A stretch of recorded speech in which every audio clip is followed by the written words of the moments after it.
I always believed that love was something you nurtured, something that grew stronger over time if you put in the effort. For the past 10 years, I lived by that belief, building my marriage with patience and dedication. My wife, Meredith, was everything to me. She was beautiful in a quiet, unassuming way, soft brown eyes, a gentle smile that once made my heart race, and a voice that felt like home. I built my world around her, convinced that we were partners, a team against whatever life threw at us. But all it took was one night, one overheard conversation, to bring it all crashing down. That evening had been nothing out of the ordinary. I had come home from work a little later than usual, exhausted but eager to see my wife. The house smelled like lavender and warm vanilla, the scent of the candles she loved to light. I kicked off my shoes, loosened my tie, and was about to call out to her when I heard her voice drifting from the living room. At first, I assumed she was on the phone with a friend. Her tone was casual, light. But then, I heard my name. Tobias just doesn't get it. I can't stand him anymore. I froze. My body turned cold. Every little thing he does annoys me. He's so predictable, so dull. I feel like I'm suffocating. The words slammed into me like a sledgehammer. My heart pounded in my ears, drowning out whatever was being said next. I wanted to believe. I had misheard, that it was a joke, some misunderstanding. But there was no mistaking the frustration in her voice, the exhaustion that came with a truth too long held back. I should have walked into the room and confronted her. I should have asked her what she meant, why she felt that way. But instead, I stayed in the hallway, hidden in the shadows, gripping the doorframe as if it could hold me together. Then, her voice lowered, and what she said next shattered me completely. I haven't loved him in years. I don't know how to leave. He's comfortable, reliable, but I don't want reliable. My chest tightened, and for a moment, I forgot how to breathe. The love of my life, the woman I had spent a decade devoted to, saw me as nothing more than a burden. A cage. I don't know how long I stood there, drowning in the weight of those words. A part of me wanted to barge in and demand answers, to make her see the pain she had just inflicted on me without even realizing I was there. Another part of me wanted to disappear, to erase the last 10 years and pretend I had never heard any of it. But what I did next was something I never thought I'd have the strength to do. I turned around, walked to our bedroom, and grabbed a duffel bag from the closet. My hands trembled as I stuffed clothes inside, enough for a few days, maybe a week. My mind was blank, my body moving on autopilot. As I zipped up the bag, I caught a glimpse of our wedding photo on the dresser. Meredith was beaming, her arms wrapped around me, her eyes full of love and promise. I stared at that photo, feeling like a fool. Had it all been a lie? Had she been waiting for an excuse to leave this entire time? I clenched my jaw and tore my gaze away. Walking back down the hallway, I heard her laugh at something. A light, careless sound, as if she hadn't just ripped my heart out of my chest. I stood there for a second, gripping the duffel bag, before stepping into the room. She was sitting on the couch, phone pressed to her ear, smiling. That smile died the second she saw me standing there, my bag hand. Tobias. She blinked, confusion flickering across her face. What are you doing? I didn't answer right away. I just let the silence stretch, watching as she shifted uncomfortably under my gaze. I wanted to see it, that moment when she realized I had heard everything. That moment when the wall she had carefully built around her double life came crumbling down. And then, I said the only thing that felt right in that moment. I hope you find what you're looking for, Meredith. Her lips parted slightly, but no words came out. I didn't wait for her to speak. I turned on my heel, walked to the front door, and left. I didn't know where I was going. I didn't know what came next. All I knew was that I was done being someone's comfortable option. The cold night air hit me as I stepped outside, but I barely felt it. My mind was a blur, my heartbeat pounding in my ears. I didn't know where I was going, only that I needed to go. I climbed into my car, gripping the steering wheel so tightly my knuckles turned white. A deep, shaky breath left my lips, but it did nothing to steady me. Meredith's words replayed over and over in my mind, like a cruel echo that wouldn't fade. I haven't loved him in years. I don't know how to leave. I should have been angry, furious, but all I felt was an unbearable hollowness, the kind of emptiness that settled deep in my bones, making me question everything I thought I knew. 10 years gone. I had spent a decade of my life loving a woman who saw me as nothing more than a comfortable option. The worst part? I hadn't seen it coming. Not once. I stared at the road ahead, my vision blurring. I couldn't go to a friend's house, most of our friends were mutual, and the last thing I wanted was to explain why I was showing up at their doorstep in the middle of the night with a duffel bag. My parents lived states away. And a hotel? That would only make this more real. I wasn't ready for that. So, without thinking, I started driving. The roads were empty, streetlights casting long, ghostly shadows over the pavement. My hands tightened around the wheel as I replayed every moment in my marriage, looking for the cracks I had been too blind to see. The way Meredith had slowly stopped reaching for my hand. The way she sighed when I talked about my day. The way she had started spending more time on her phone, smiling at texts I wasn't a part of. Had she been waiting for me to leave all along? I pulled into an empty parking lot near the waterfront, my chest heaving with the weight of my thoughts. The waves crashed against the shore in the distance, steady and rhythmic, an unsettling contrast to the chaos inside me. I turned off the engine, resting my forehead against the steering wheel. For the first time since hearing those words, I let myself feel it. The betrayal, the heartbreak, the humiliation of knowing my wife had been pretending for years. I clenched my jaw, swallowing the lump in my throat. I wanted to believe that this was salvageable, that maybe this was just some fleeting frustration on her part. But those words weren't spoken in anger. They were spoken in truth. I had already lost her. I just hadn't realized it until now. A sudden vibration jolted me out of my thoughts. My phone, lighting up in the darkness. Meredith. For a long moment, I just stared at the screen. Then, against my better judgment, I answered. Heard. Tobias. Her voice was hesitant, unsure. Where are you? I didn't respond. The silence stretched between us, heavy and suffocating.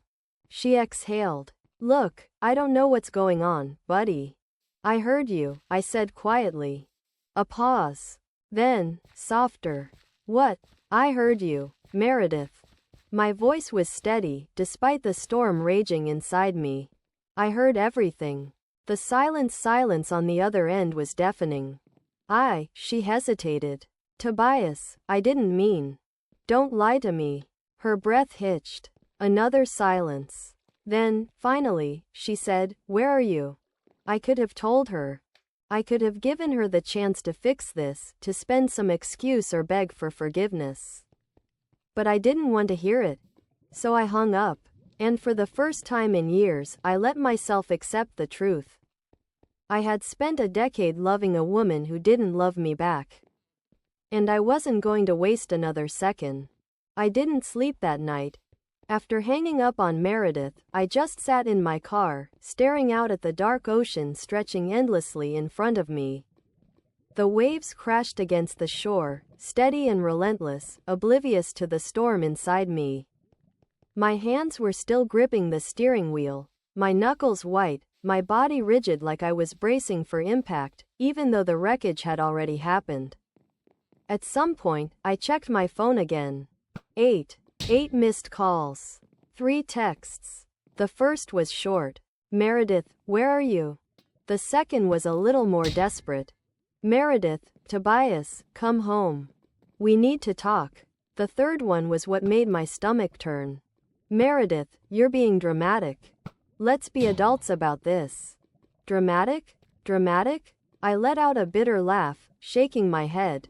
I had just overheard my wife say she couldn't stand me, that she hadn't loved me in years, and I was the one being. Something dramatic? She had reduced our entire marriage to something inconvenient, and now she wanted to talk like it was some casual misunderstanding? I threw my phone onto the passenger seat and rubbed my hands over my face. The exhaustion was creeping in, but there was no way I could sleep. My body was running on adrenaline and heartbreak, my mind replaying every little moment I had ignored, every warning sign I had chosen not to see. I had been so blind. And yet, despite everything, I felt this strange, numb and calm. Like the worst had already happened, and now there was nothing left to do but accept it. As the first hints of morning light crept over the horizon, I finally started my car again. I couldn't sit here forever. I didn't know what my next move was, but I knew one thing: I wasn't going home. Instead, I drove. I didn't have a destination in mind. I just let the road stretch out before me, the miles putting distance between me and the life I no longer recognized. I passed through empty streets, the world slowly waking up around me, completely unaware that mine had just collapsed. It wasn't until my stomach started to remind me that I hadn't eaten in hours that I pulled into the parking lot of a small diner on the outskirts of town. It was the kind of place I wouldn't normally stop at, faded neon sign flickering, parking lot half empty, the smell of grease and coffee wafting from inside. But right now, I just needed somewhere to sit, somewhere to breathe. I walked in and took a seat at the counter, my body heavy with exhaustion. A waitress appeared, a middle-aged woman with tired eyes and a kind smile. She poured me a cup of coffee without asking, like she could tell just by looking at me that I needed it. "Tough night?" she asked, raising an eyebrow. I let out a breathless laugh. "You could say that." She didn't pry, just nodded and slid a menu toward me before walking away to give me space. I appreciated that. The last thing I wanted was to explain myself to a stranger when I barely understood what I was feeling myself. I sat there for a long time, staring at the menu without really seeing it. The world around me felt distant, like I was watching it happen through a screen. The chatter of the other customers, the clinking of silverware, the hum of an old radio playing a song I didn't recognize, it all felt normal. Like everything was still the same, even though my world had shattered just hours ago. I should have been home right now. I should have been waking up next to Meredith, making coffee, starting another ordinary day. But instead, I was here, sitting in a rundown diner, trying to figure out how to piece my life back together when I didn't even know where to start. Then my phone buzzed again. Another text. "Meredith, Tobias, please. At least let me explain." Explain what? That she had been pretending for years?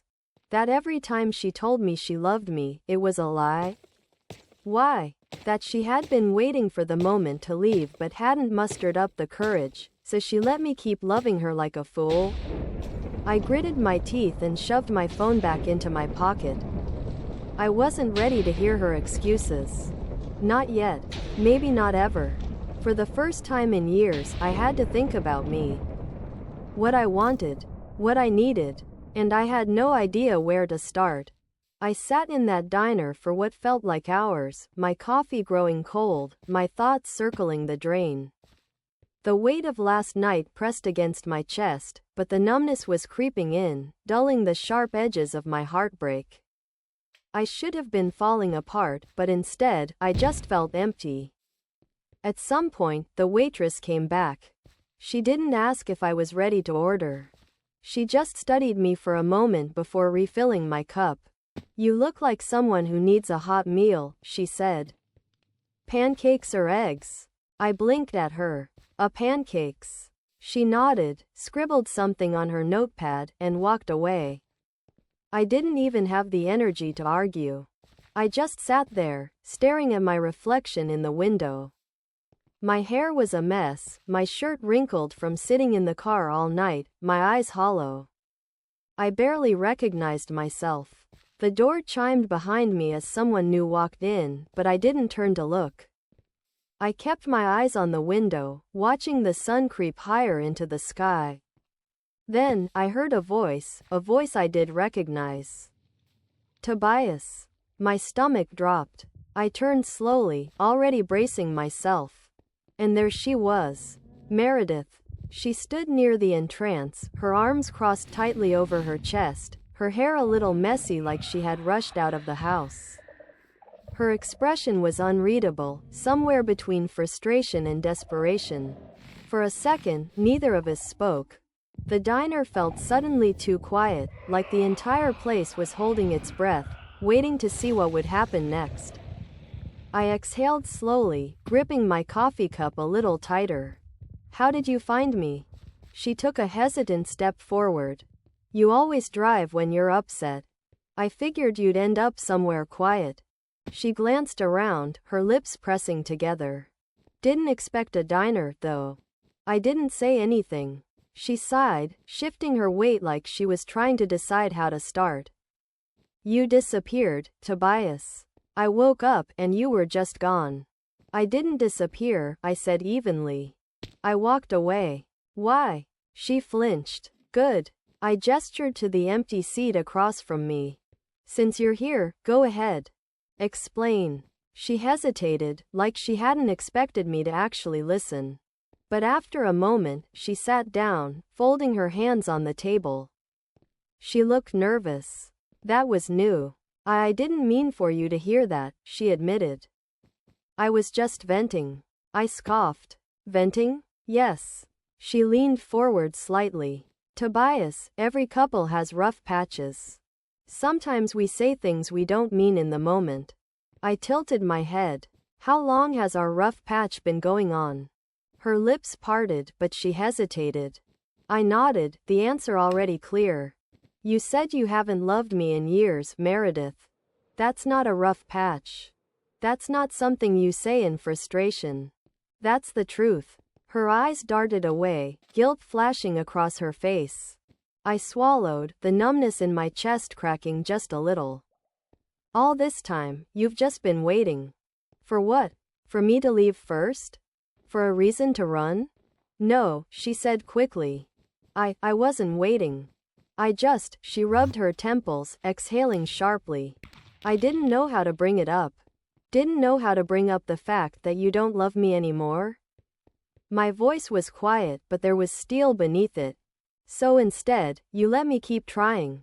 You let me believe. She winced. I didn't mean for it to be like this. I let out a humorless laugh. Life. But it is. The waitress arrived then, setting a plate of pancakes in front of me, her eyes flickering to Meredith for half a second before walking away without a word. The tension was suffocating. Meredith watched me pick up my fork, her hands tightening into fists. So, what now? I didn't answer right away. I took a slow bite of my food, letting the silence stretch. When I finally spoke, my voice was calm. I don't know yet, I admitted, but I'm not going to be your comfortable option anymore. Her face paled. For the first time since hearing those words, I finally felt like I had control again. Meredith sat across from me, her face unreadable, but I knew her too well. She was nervous. She was scrambling. This wasn't how she had expected things to go. Maybe she thought I'd break down, beg for an explanation, fight to fix what was already broken beyond repair. But I wasn't playing into that. I wasn't going to be the man who begged to be loved. She opened her mouth like she wanted to say something, but then she hesitated. Instead, she reached for the sugar packet on the table, fidgeting with it, avoiding my gaze. I watched her carefully. After 10 years of marriage, I had learned to read the small things, the way she bit her lip when she was lying, the way her fingers tapped when she was holding back. I used to love those little things. Now, I hated how well I still knew her. She finally sighed, her shoulders slumping. I'm not proud of what I said, she admitted, but you have to understand. I wasn't trying to hurt you. I took another slow bite of my food, barely tasting it. So, what were you trying to do? She frowned, shifting in her seat. I don't know. I guess. I felt stuck for a long time. Like I woke up one day and realized I wasn't the same person I was when we got married. She exhaled sharply. And I know that's not fair to you. I know I should have talked to you about it, but, Tobias, you've never been good at seeing the signs. You always assume everything's fine. I stared at her because you let me think it was. She flinched but didn't argue. I set my fork down, leaning forward slightly. Let me ask you something, Meredith. If I hadn't overheard you, would you have ever told me? She looked away. That was all the answer I needed. I clenched my jaw, feeling my stomach twist. I had been married to a woman who was perfectly fine living a lie. A woman who had chosen to stay, not out of love, but because it was easier than leaving. The worst part? I still didn't know if she would have ever left on her own, or if she would have just stayed miserable, resenting me, until we were both too old to change anything. She rubbed her temples. I don't know what you want me to say. I let out a breath, leaning back in my chair. That's the problem, Meredith. You never do. For a long moment, neither of us spoke. The sounds of the diner hummed around us, the clinking of dishes, the low murmur of conversation, the old jukebox crackling in the background. Then, she did something that caught me off guard. She reached across the table and placed her hand over mine. It was instinct to look at her then. And for the first time since this conversation started, I saw something raw in her expression. Not guilt. Not regret. Fear. I don't want to lose you, she admitted, her voice barely above a whisper. I blinked. Of all the things I had expected her to say, that wasn't one of them. I pulled my hand back, studying her. You don't want to lose me, but you don't love me? She swallowed hard. I don't know. I don't know if what we have is love anymore, Tobias, but I don't want it to end like this. I let out a humorless laugh. You don't want it to end because it's messy. Because it's uncomfortable. Not because you actually want me. She didn't deny it. That was it. That was the final nail in the coffin. I exhaled slowly, pushing my plate away. I don't know what's worse, I admit it. The fact that you don't love me anymore. Or the fact that you would have let me keep loving you anyway. Her eyes glistened, but I didn't feel bad for her. Not anymore. I reached into my pocket, pulled out a few bills, and tossed them onto the table before standing up. Meredith followed suit, looking up at me like she was trying to figure out how to stop what was happening. Tobias, she started, her voice cracking. Can we at least know? I cut her off. We can't. She inhaled sharply, but I didn't stay to see her reaction. I turned, walked past the counter, and stepped out into the morning light. I didn't know where I was going, but I knew one thing for certain. I wasn't going home. The moment I stepped outside, the air felt different, like something heavy had lifted, even if just slightly. The sun was higher now, warming my skin, but I still felt cold inside. I walked to my car, gripping the door handle, but I didn't get in. Not yet. Instead, I just stood there, staring at my reflection in the window. I barely recognized the man looking back at me. Tired eyes. Stubble along my jaw that I hadn't bothered to shave. Shoulders hunched like I was carrying something too heavy to bear. Was this what 10 years with Meredith had turned me into? You? Someone so used to being overlooked that I didn't even notice when I was being tolerated instead of loved? I clenched my jaw, forcing the thought away. I couldn't go down that road. Not now. A sudden noise behind me made me tense. Footsteps. Then, her voice. Tobias, please don't walk away. I shut my eyes for a second before turning around. Meredith stood just outside the diner, Her arms crossed tightly, her expression somewhere between panic and frustration. I don't understand, she said, shaking her head. Why are you making this so final? We can talk about this. We can figure it out. Figure what out? My voice was quiet, but it had weight to it. How to pretend for another 5 years. How to make it easier for you to stay miserable. She flinched, her throat bobbing as she swallowed. I never wanted to hurt you, she whispered. But you did. I exhaled sharply, running a hand through my hair. You think this is just about what you said last night? Meredith, this is about the years you spent looking at me like I was furniture. The years you let me believe something that wasn't real. She bit her lip, looking away. I wasn't trying to be cruel. No, you were trying to be comfortable. Her head snapped up, eyes flashing. And what about you? Do you really think you were the perfect husband? That I was the only one who was unhappy? I let out a bitter laugh. No, but at least I wasn't lying to you. The words hit her like a slap.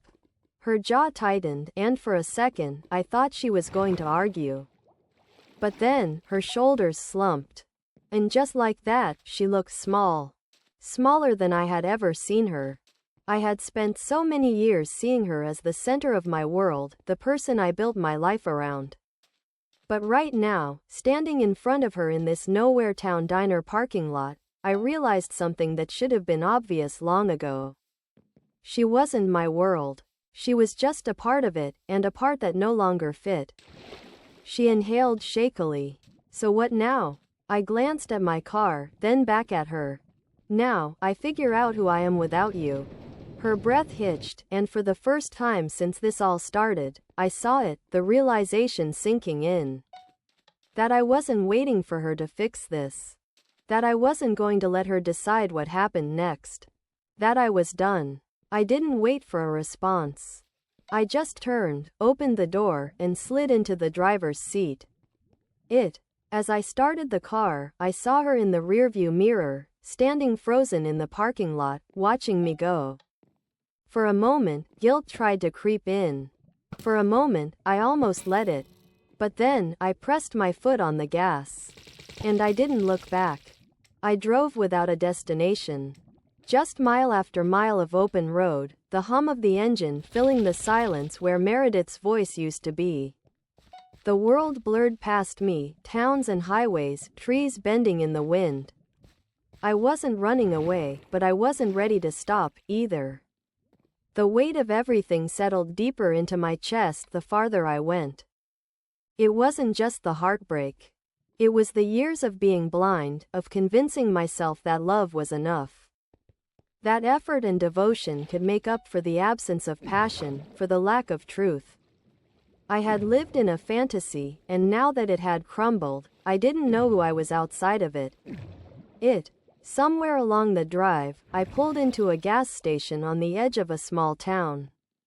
It was the kind of place that felt stuck in time. An old sign hanging over the pumps, a single rusted vending machine buzzing near the entrance. I stepped out of the car, stretching my stiff limbs, the cool air stinging against my tired skin. Inside, the clerk barely looked up as I grabbed a bottle of water and a protein bar. But as I walked toward the counter, someone else caught my eye. A man stood near the back, flipping through a magazine. Older, maybe in his late 50s, with weathered hands and a thoughtful frown. Something about him seemed familiar, though I couldn't place it. Then, as if sensing my gaze, he looked up.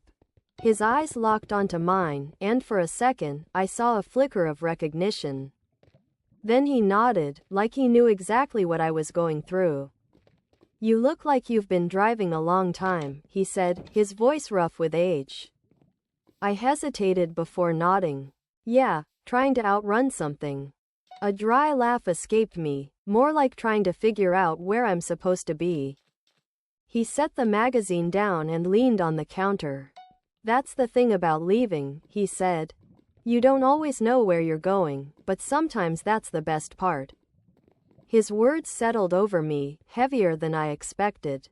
I paid for my things and stepped back outside, the man's voice still echoing in my head. I hadn't thought about it that way. I had been so focused on what I had lost that I hadn't even considered what I might gain. I sat in my car, gripping the steering wheel, staring at the road ahead. For the first time in years, I didn't have to answer to anyone. I didn't have to be the man who came home on time, who made sure dinner was ready, who asked if Meredith needed anything before thinking about himself. For the first time in years, I was free. The thought scared me, but it also felt good. I pulled out my phone, scrolling past Meredith's unread messages. Instead, I opened my contacts and hovered over a name I hadn't thought about in too long. Lucas. My brother. We hadn't spoken much in the past few years. Life got in the way. Work, marriage, distance. But if there was anyone who would understand, it was him. I took a deep breath and hit call. It rang twice before he picked up. Tobias. His voice was groggy, like I had woken him up. Then, as if realizing the time, he cleared his throat. Man, it's been a while. Everything okay? I hesitated. Then, finally, I exhaled. No, I admitted. But I think I'm finally ready to figure out what okay looks like. Lucas didn't ask too many questions. He just listened. I didn't spill everything at once. I wasn't ready for that. But I told him enough. Enough for him to say, you know, you don't have to figure this all out alone. For the first time in days, I let out a real breath. He invited me to stay with him for a while. No pressure, no expectations, just a place to land while I sorted through the wreckage of my old life. And for the first time since I had walked out of that house, I said yes to something that wasn't tied to Meredith. The drive to his place took a few hours. The entire way, I kept expecting my phone to ring again, another desperate attempt from her to reel me back in. But it never did. Maybe she had finally understood that I wasn't coming home. By the time I reached Lucas's house, the sun was dipping below the horizon. He was waiting outside, leaning against his truck, arms crossed like he had been there a while. When I stepped out of the car, he didn't say anything at first, just looked me over, taking in the exhaustion I knew was written all over my face. Then, he nodded, "Good to see you, man." Something in my chest loosened at those words. He didn't ask if I was okay. He didn't expect me to pretend I was fine. He just knew. Inside, he handed me a beer and we sat out on the porch in comfortable silence. The cicadas hummed in the distance, the air warm but not stifling. It had been a long time since I had felt this kind of peace. No tension, no pressure to fix something, no weight of someone else's expectations pressing down on me. Me. Do you regret it? He asked eventually. I took a slow sip of my drink, thinking, did I? Did I regret walking away from the life I had built? From the woman I had loved? No, I said finally. I regret not seeing it sooner. But leaving? No. I think it was the first thing I've done for myself in a long time. Lucas nodded like he understood. Good. And for the first time, I believed it. I didn't have all the answers. I didn't know what came next. But for the first time in years, the future didn't feel like a trap. It felt like an open road, stretching wide ahead of me. And I was finally ready to see where it led. The future didn't feel like a trap.